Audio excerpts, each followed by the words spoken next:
നേവിയുടെ സൈന്യ സംഘാംഗങ്ങൾ എത്തുന്നുണ്ട്. NDRFന്റെ ടീം അവിടെ കൂടുതൽ എത്തിച്ചേരുന്നുണ്ട്. കൂടുതൽ ആളുകളെ ഫയർ ആൻഡ് റെസ്ക്യൂ ടീം അംഗങ്ങൾ കൂടുതൽ എത്തിച്ചേരുന്നുണ്ട്. അങ്ങനെ കൂടുതൽ രക്ഷാപ്രവർത്തകരെ അങ്ങോട്ടേക്ക് കടത്തിവിട്ടുകൊണ്ടേയിരിക്കുന്നു. കൂടുതൽ രക്ഷാപ്രവർത്തകർ വന്നുകൊണ്ടിരിക്കുകയാണ് ഷിരൂറിലെ ദുരന്ത ഭൂമിയിലേക്ക്. അവിടെ അർജുൻ എന്ന ചെറുപ്പക്കാരൻ, നമ്മുടെ പ്രിയങ്കരനായിട്ടുള്ള അനുജൻ അവിടെ ഉണ്ട്. അർജുനെ വീണ്ടെടുക്കാനുള്ള ശ്രമം അത് നടന്നുകൊണ്ടേയിരിക്കുന്നു. അർജുനായുള്ള ആത്മാർത്ഥമായിട്ടുള്ള പരിശ്രമമാണ് അവിടെ നടക്കുന്നത്. അത് ആദ്യഘട്ടങ്ങളിൽ വിമർശനങ്ങൾ നേരിട്ടുവെങ്കിൽ പോലും ഇപ്പോൾ ആ രക്ഷാദൗത്യത്തിൻ്റെ തീവ്രത അത് പൂർണ്ണതോതിലെത്തിയതിൽ ആശ്വസിക്കാം, അതിൽ സന്തോഷം രേഖപ്പെടുത്തുകയും ചെയ്യാം. പക്ഷെ നമുക്ക് അർജുനെ വീണ്ടെടുക്കാൻ കഴിയണം എന്നുള്ളതാണ് ഏറ്റവും പ്രധാനപ്പെട്ട കാര്യം. അർജുനെ വീണ്ടെടുക്കുക എന്നുള്ള ശ്രമകരമായിട്ടുള്ള കാര്യങ്ങൾ എത്തുന്നു. അർജുന് വേണ്ടിയുള്ള കാത്തിരിപ്പ് അത് തുടർന്നുകൊണ്ടേയിരിക്കുകയാണ്. ലോറിയിൽ അർജുൻ ഉണ്ടാകണമേ എന്ന് ആത്മാർത്ഥമായിട്ട് ആഗ്രഹിക്കുന്നത് എത്ര പേരാണ്? ഒരു ശ്വാസം ഉണ്ടായി ആ ജീവിതത്തിലേക്ക് അർജുൻ ഉണ്ടാകണമേ എന്ന് ആഗ്രഹിക്കുന്നു. ജീവനോടെ തിരിച്ചു വരണേ എന്ന് അവരവരുടേതായിട്ടുള്ള ദൈവങ്ങളെ വിളിച്ച് പ്രാർത്ഥിക്കുന്ന പ്രേക്ഷകരെ നമുക്ക് കാണാൻ കഴിയുന്നു, യൂട്യൂബിലും ഒക്കെ കമൻറ്റ് ബോക്സിലും ഒക്കെ. അപ്പോൾ എല്ലാവരുടെയും ആഗ്രഹങ്ങൾ, ആവശ്യം അതുപോലെ തന്നെ സംഭവിക്കട്ടെ എന്നാണ് പ്രധാനപ്പെട്ട ആഗ്രഹം. ആത്മാർത്ഥമായിട്ട് നമുക്ക് ആ പ്രതീക്ഷ പുലർത്തുകയും ചെയ്യാം. അർജുനെ കാക്കാൻ ഏത് അത്ഭുത ശക്തിക്കാണോ സാധിക്കുക, ആ അത്ഭുതം അവിടെ സംഭവിക്കട്ടെ എന്നുള്ള പ്രതീക്ഷ അത് വെച്ചു പുലർത്തുക തന്നെ ചെയ്യാം.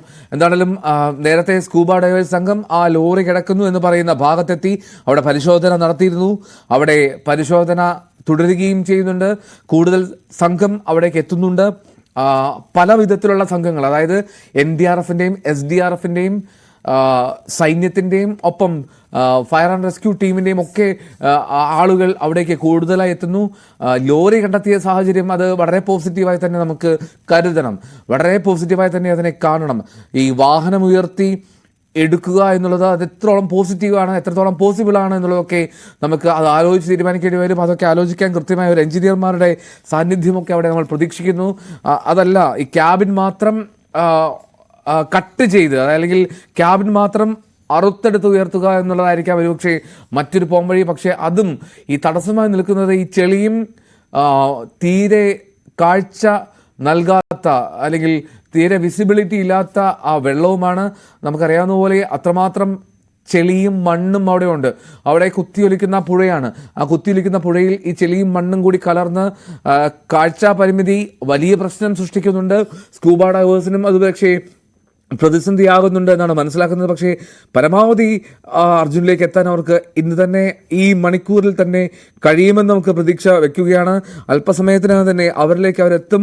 അർജുനിലേക്ക്, അവൻ്റെ അരികിലേക്ക് നമ്മുടെ രക്ഷാദൗത്യ സംഘങ്ങളുടെ കരം നീളും എന്നുള്ള പ്രതീക്ഷയാണ് നമ്മൾ എല്ലാവർക്കും ഉള്ളത്.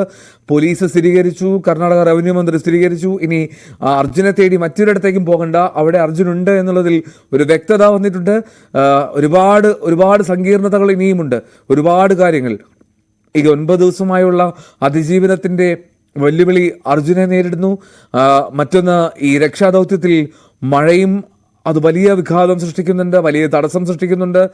ഇനി തടി കെട്ടിയ നിലയിലാണ് ആ ലോറി ഉള്ളതെങ്കിൽ അത് എങ്ങനെയാണ് ബാധിക്കുക എന്നുള്ളതാണ് ഈ രംഗത്തെ വിദഗ്ധർ പറയുന്നു. വെള്ളത്തിൽ നിന്ന് ഉയർത്തുന്ന സമയത്ത് തടിയുള്ളത് ഗുണം ചെയ്യാം, പക്ഷേ അതിനുമപ്പുറത്തേക്ക് വെള്ളത്തിൻ്റെ മുകൾ ഭാഗത്തേക്ക് എത്തിക്കഴിഞ്ഞാൽ, ഉപരിതലത്തിലേക്ക് എത്തിക്കഴിഞ്ഞാൽ ആ തടി ഒരുപക്ഷെ ഭാരം വർദ്ധിക്കുന്ന സാഹചര്യം ഉണ്ടാകും. അപ്പോൾ രക്ഷാദൗത്യം കൂടുതൽ പ്രയാസകരമാകുമെന്നുള്ളതാണ് മറ്റൊരു കാര്യം.